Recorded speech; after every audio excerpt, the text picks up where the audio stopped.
some chats here. Let's really just jump right in. Got a lot to do. The more practice I can cover for you, I hope, anyway, the better it's going to be. We're essentially looking at limits involving infinity. And the main chunk, you can tell by the number of questions, is finding limits by the dividing method or the dividing top and bottom method that we told you about yesterday. And here are a selection of 5 questions that kind of cover most of the situations that you're likely to involve. First 4 are the limits as it goes to infinity. I put in the last one, which is the limit as it goes to negative infinity, just to show you that it really doesn't matter. I mean, the method doesn't change, but just to show you we're happening that way.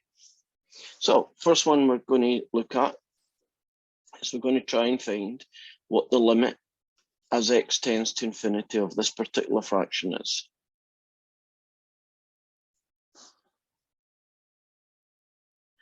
Now, when you do a question like this, there are 3 typical answers. It's a number, right? It's 42, it's minus a half, right? It's a number. It's 0. I guess that's a number, but it's a special situation of a number, right? The limit is 0. And lastly, the limit is infinity, right? It's plus or it might be minus infinity. You know, one of those is, in this type of question, one of those is going to happen. So, for the techniques that we're talking about, this dividing top and bottom method, you look at the biggest power of x on the top, which is x squared, and you look at the biggest power on the bottom, which is also x squared, and that makes your life pretty easy, because the rule is you choose the smaller of the 2 powers of x, and if they're both the same, then that's not much of a decision.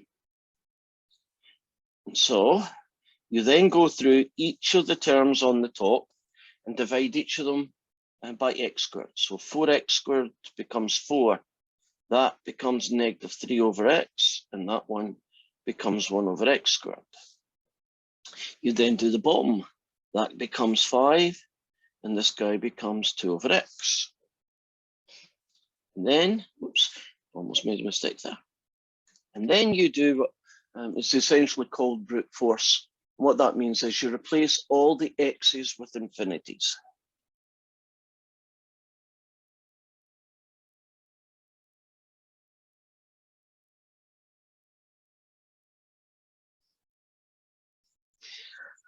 And we realize that when you do a calculation with infinity, you only get 2 answers. You either get 0 as the answer, or you get an infinity as answer, right? That's the 2 answers that happen when you deal with infinity, right? Any kind of calculation with infinity. So 4 is still 4. Negative 3 over infinity is basically 0. And 1 over infinity squared is the same as 1 over infinity, so it's still 0. And on the bottom, you've got 5, and 2 over infinity is 0. You put that package together, and you now have the exact answer, that the limit of this fraction as x becomes infinite is 4/5. Okay, it's got a nice little process to it. A, B, C, D, 1, 2, 3, and we're done. Let's try the next one. I'm going to have to do just a little adaptation here, because this one had a big square root involved in it.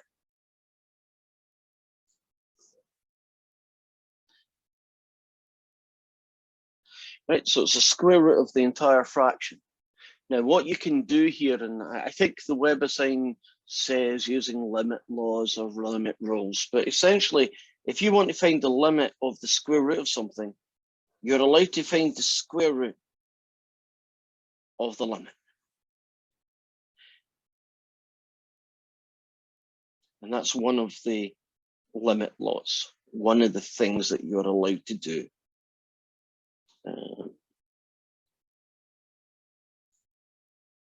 There, it's a cube there. So I'm now going to do the square root. And this fella here, 3x cubed and stuff, and on the bottom 12x cubed and stuff, I'm going to divide the top and bottom by the smallest power of x, which in this case is x cubed. So it's now going to become the limit as x tends to infinity. That guy gets you 3. That guy gets you 2 over x. And that guy gets you negative 3 over x cubed. You divide the bottom guy, you get 12. And that guy, you get negative 2 over x squared. And now you do brute force. That's 3, 2 over infinity minus 3 over infinity squared. And on the bottom, 12, let's go right that way. 12 take away 2 over infinity squared.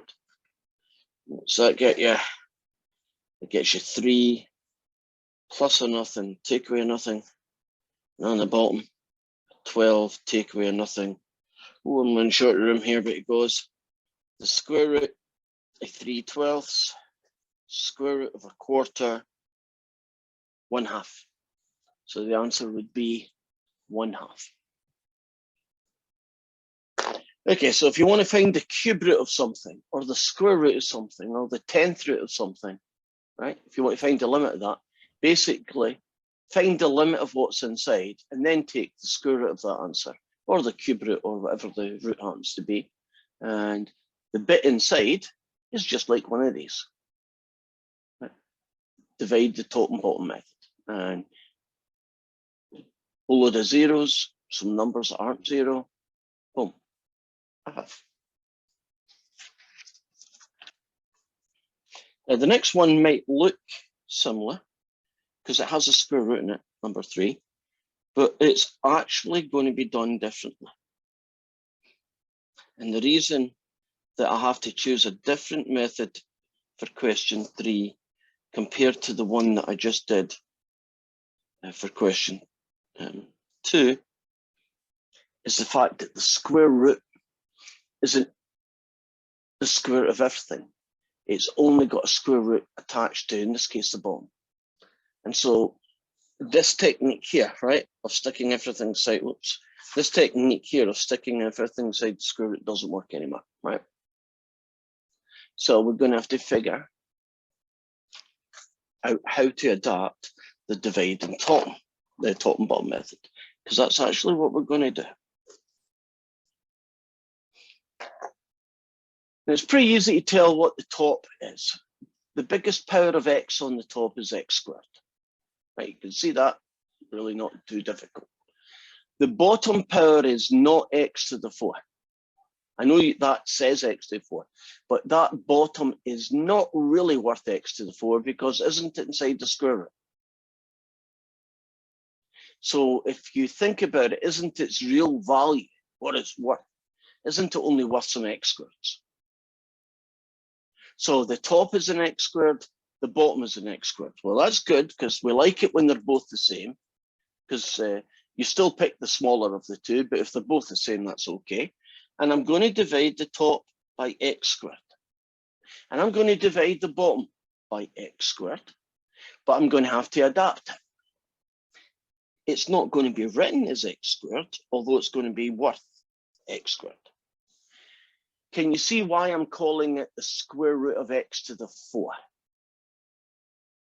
Right? Why the bottom x squared is being written down as square root of x to the 4. Why did I need to write it like this to the bottom?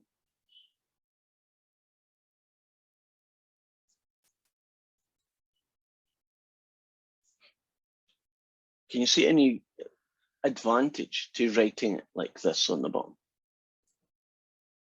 To get rid of the square root? Oh, so we can use it inside the square root, yeah.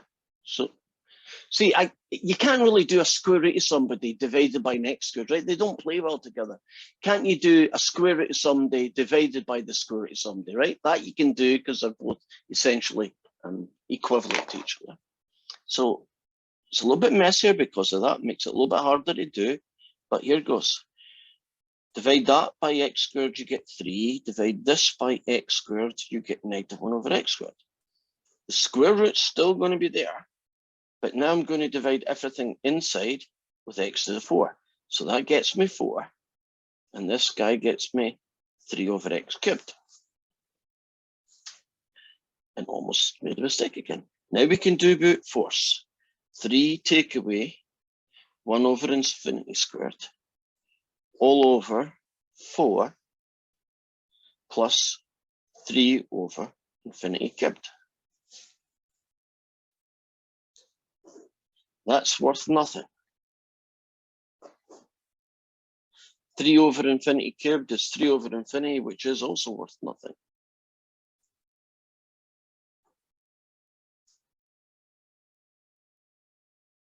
And so the answer is 3/2. Does the logic of that make sense? Do you understand how the algebra eventually gets us to what this expression would be like when x goes infinite, right? It's still dividing top and bottom, but we had to adapt it to the situation of the square root being here, right? Which is what that did. And then pretty much if you follow the method, you'll eventually get a number or a 0 or an infinity at the end.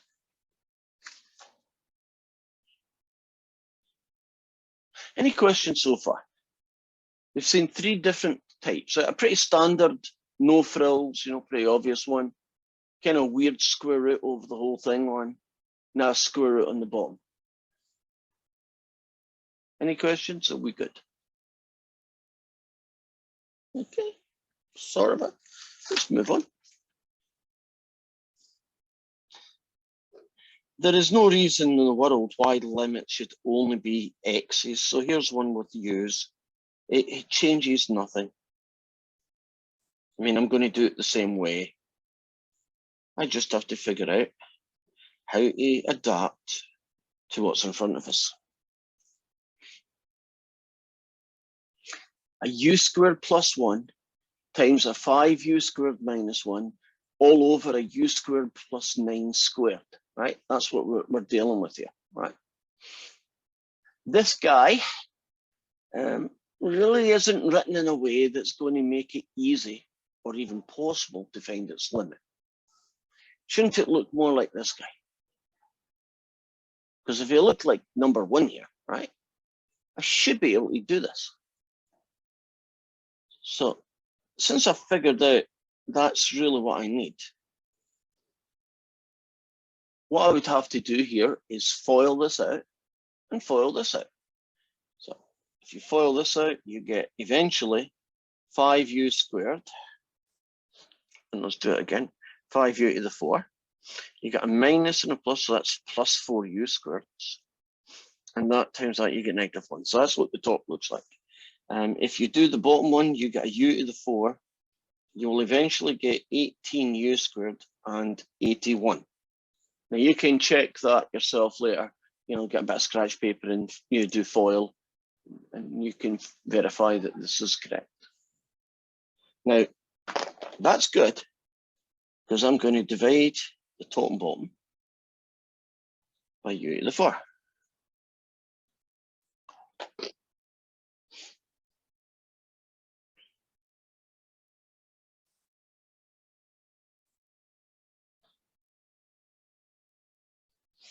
So that becomes 5,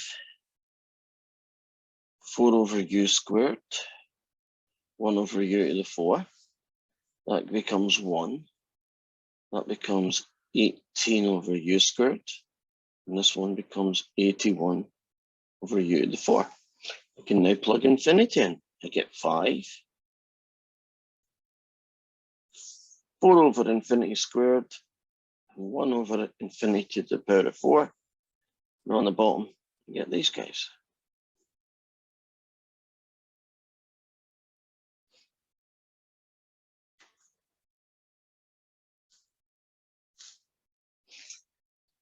That'll get you 0, that'll get you 0. This one will get you 0, and so will this one. So you're going to have that on the top,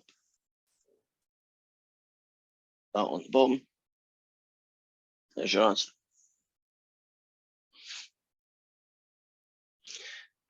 Now, every question today so far has ended up being a number, but there's no reason in the world why that's the only possibility. Can't you also get a limit of 0? And can't you also get a limit of infinity, right? And you can also have the limit as x tends to negative infinity. So I'm picking this one just as a kind of to show you things that haven't happened yet. So the limit as x tends to negative infinity of 5 over x to the 5, take away x all over x to the 4 plus 9. So we haven't dealt with x becoming negative infinity yet, and we haven't seen what do you do when there's a difference, right? Now the top power is x to the 5, and the bottom power is x to the 4. You always divide the top and bottom by the same amount, and the rule is you pick the smaller of the two choices.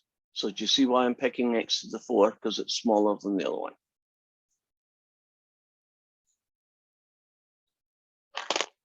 You can then move on to the next stage. If you divide this guy by x to the 4, you get 5x. If you divide this guy by x to the 4, you get negative 1 over x cubed. This guy, you get 1. And this term, you get that. So far, so good. Now I'm going to plug in negative infinity. Let's see what that looks like. It's 5 times negative infinity minus 1 over negative infinity cubed. And on the bottom, it's 1 plus 9 over negative infinity to the power of 4. We're going to do some little baby calculations down here. Let's take this fella. Negative 1 over negative infinity cubed. If you take negative infinity, multiply it by itself, and multiply it by itself again, what you get is negative infinity. Does that make sense? And isn't a negative and another negative basically make your answer positive? So what you get is 1 over infinity, which is just a very fancy way of saying the whole thing's 0. So that guy there is plus 0, right? Rather than negative 0, which really doesn't make a big difference, doesn't it? Because they're both zeros. Now on the bottom, you've got 1, and this guy here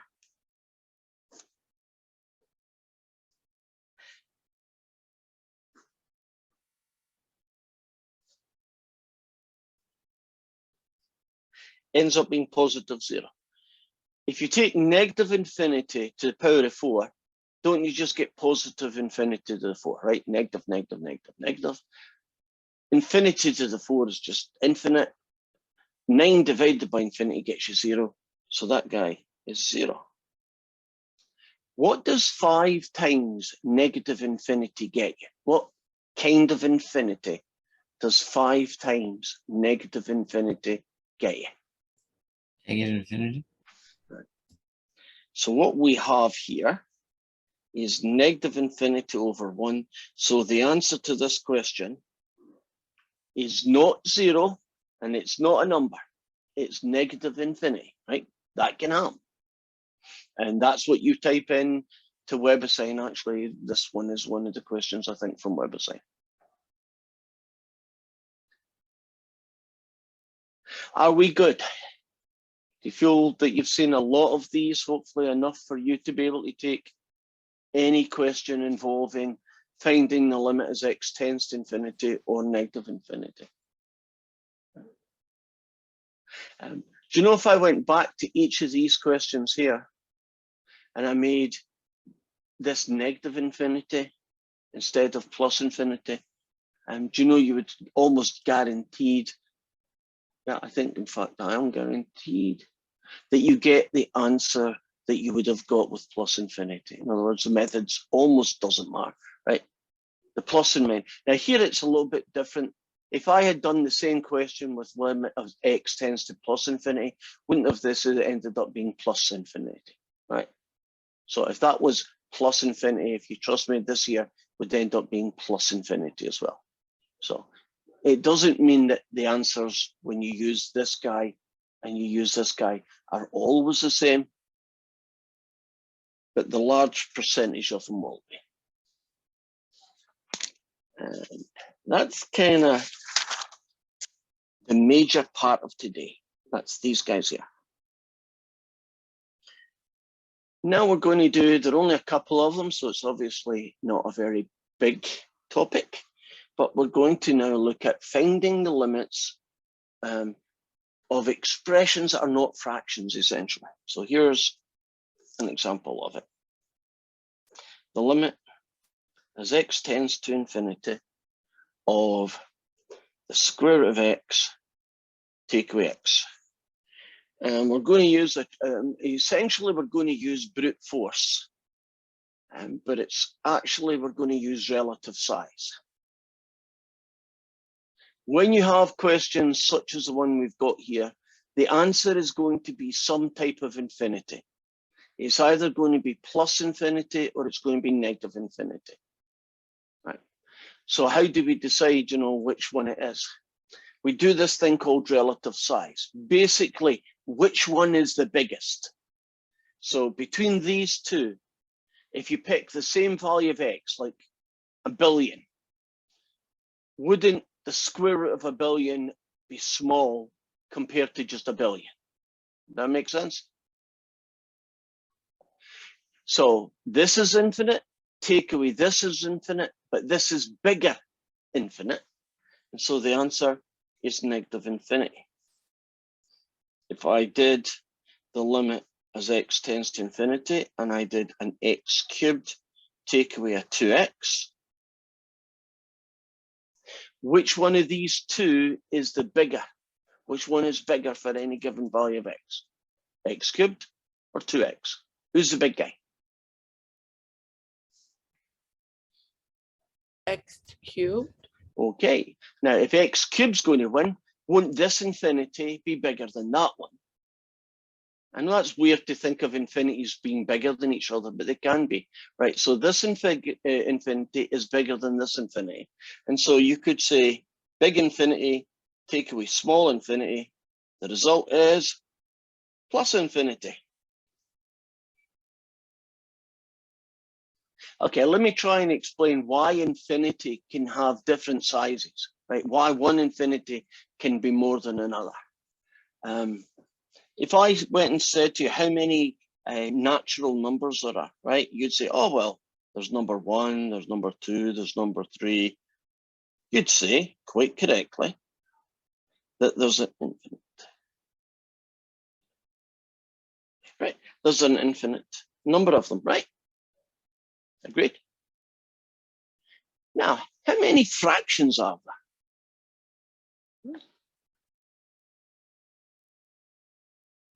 Well, of course, there's an infinite number of fractions, isn't there?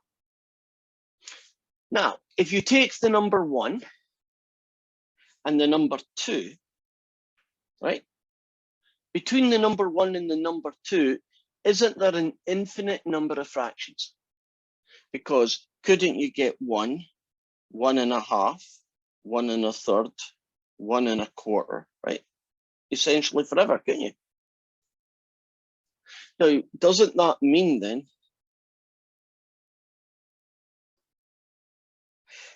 that there are more fractions in the universe than there are natural numbers? Would you agree? There are more fractions, but they're both infinite.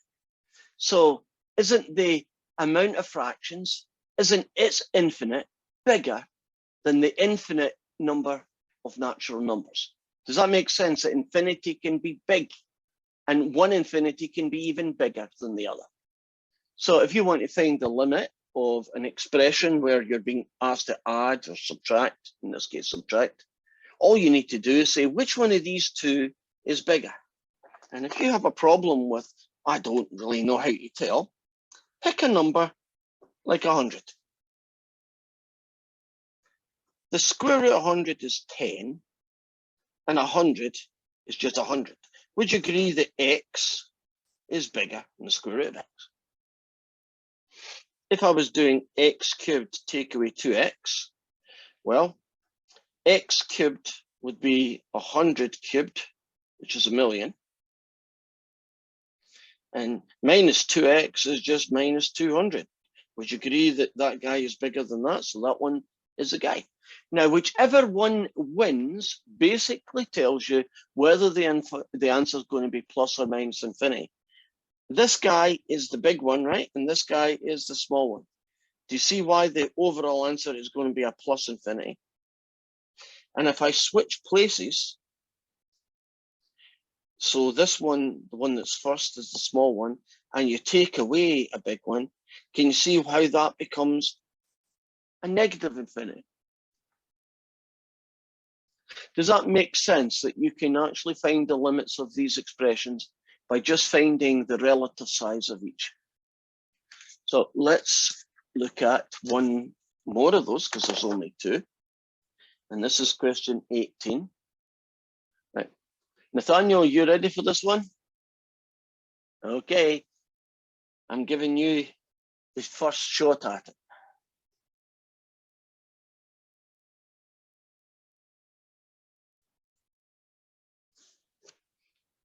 Okay, Nathaniel, which one of those two is the biggest?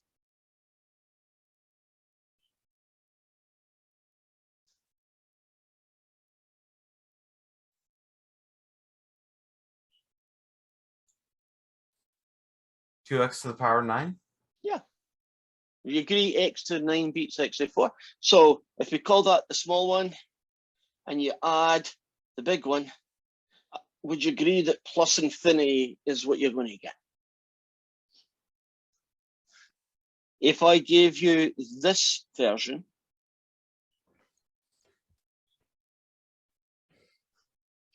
what would the answer be now, Nathaniel? Minus infinity. Isn't it good when there's only two answers? Right? You get. Now this one is not nice.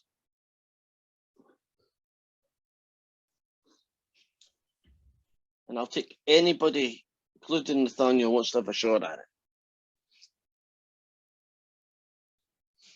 And I want you to pay special attention to this is now negative infinity.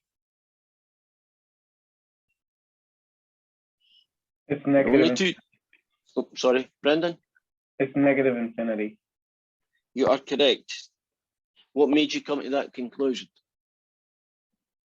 There's an odd number of powers in the 2x. Well, this one here? Yes. And this one is the biggest as well, isn't it? Because you can be really big and negative. So a little positive added to a really big negative gives you a negative.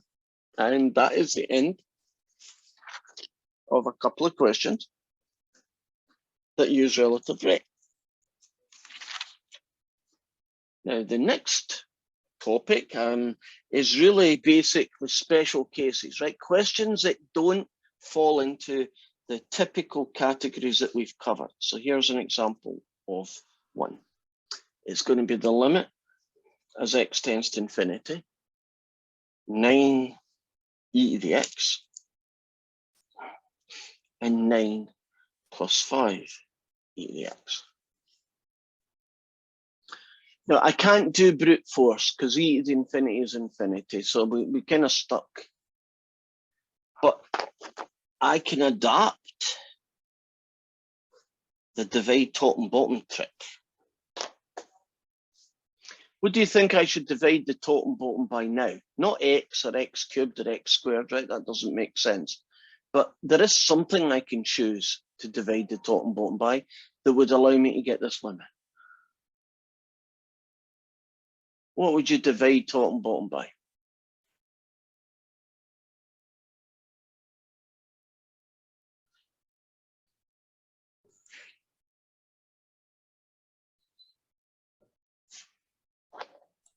E to the power of x. Any EX. idea? I like your thinking. Okay, let's try it out.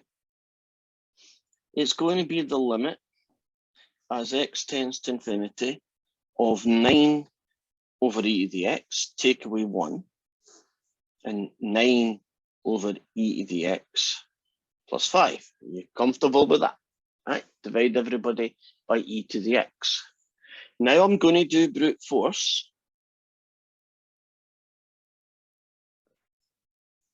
We're going to end up having to deal with this situation. So here goes my argument. Isn't e to the power of infinity going to be infinity? And isn't 9 over infinity just 0? Are you comfortable about the logic I used? Right? E to the power of infinity is infinity, and 9 over infinity is 0. Right? And actually the exact same expression there, so the same argument gives me that. And so my answer ends up being negative 1/5.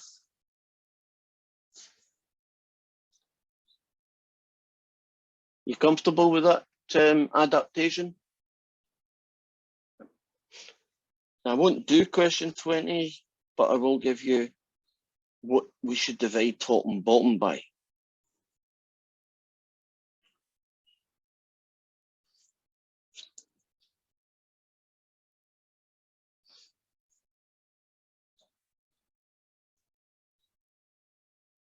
Here we go.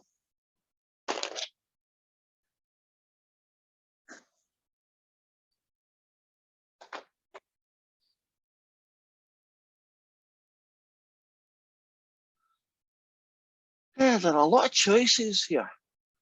E to the 5x or e to the negative 5x, right? That's the only two reasonable choices that I say you can pick from. I'm going to tell you, but it would be nice if somebody could make a prediction. What do you think I'm going to divide top and bottom by? Which one of these two?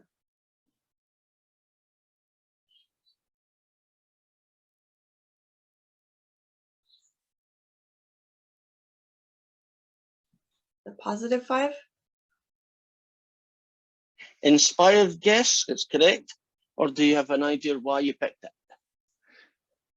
I mean, a positive number is bigger than a negative number, right? That's a good choice. That is the real reason you should do it, right? E to the 5x is better than e to the minus 5x. And you want to you want to err on the side of the big guy, right? Now, the algebra of that's a bit messy, but I believe the answer is 1, but you can check it. Which brings us to essentially the, perfect timing. 10 minutes to do these questions here. Finding the limits from graphs. So I'm going to now go and open up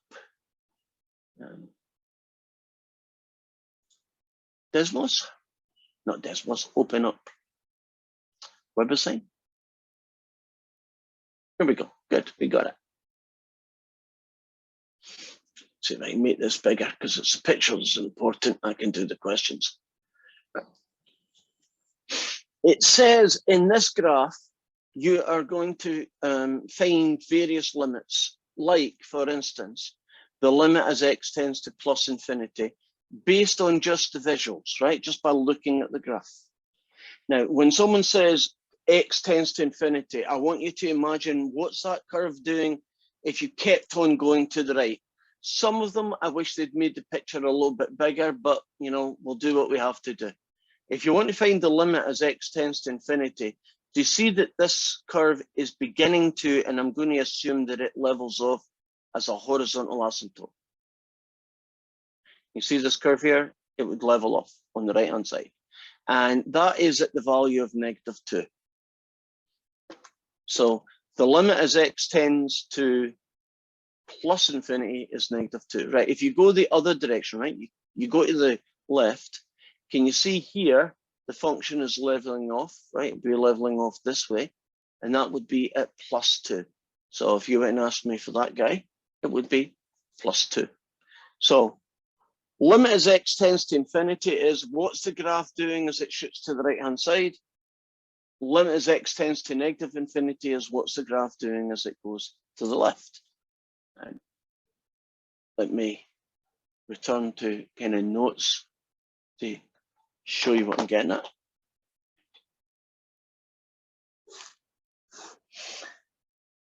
If you have a graph that levels off like that, and that's what I was hoping that graph would look like, it's leveling off at 2, a height of 2.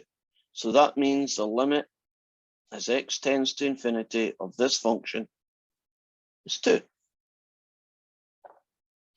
Now imagine this function does that on this side. Do you see it leveling off? That would be the limit as x tends to negative infinity. In this case, it would be -3. But you can get this. Can't you get functions that just zoom upwards and onwards? They don't really do any leveling off, right? If you see a function like that, the limit as x tends to infinity of the function is plus infinity. That makes sense. As x gets bigger, it just gets bigger. In this side, maybe it's shooting down. Well, if that was the case, the limit as x tends to negative infinity of the function, since it's shooting down the way, is negative infinity. Right? So you could get infinites. Are we good? Right, so let's return back to that graph. Here we go.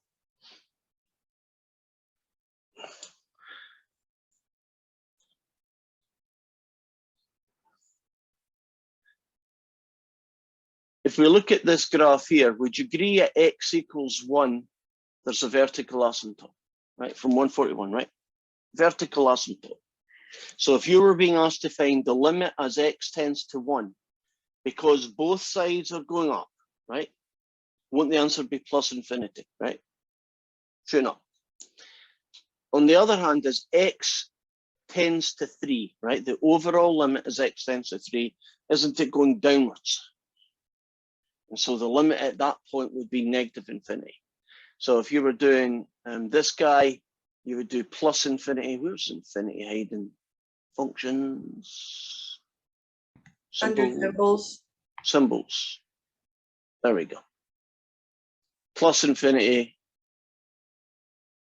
negative infinity, right? Quite a, it's kind of overlap, isn't it, with 141 when you did rational functions, right? Vertical asymptotes, horizontal asymptotes. Right, here's another function, same basic idea. Looking at that function, what number is the limit as x tends to infinity?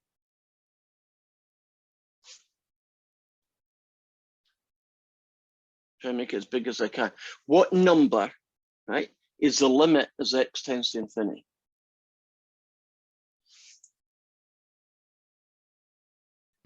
Two. Okay. What number as x tends to negative infinity? Ooh, negative one. Negative 1. What would the answer be as x tends to 0?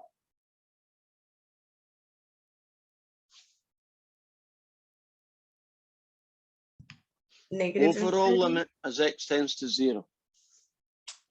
Negative infinity? Be careful with this last one. What is the overall limit as x tends to 2?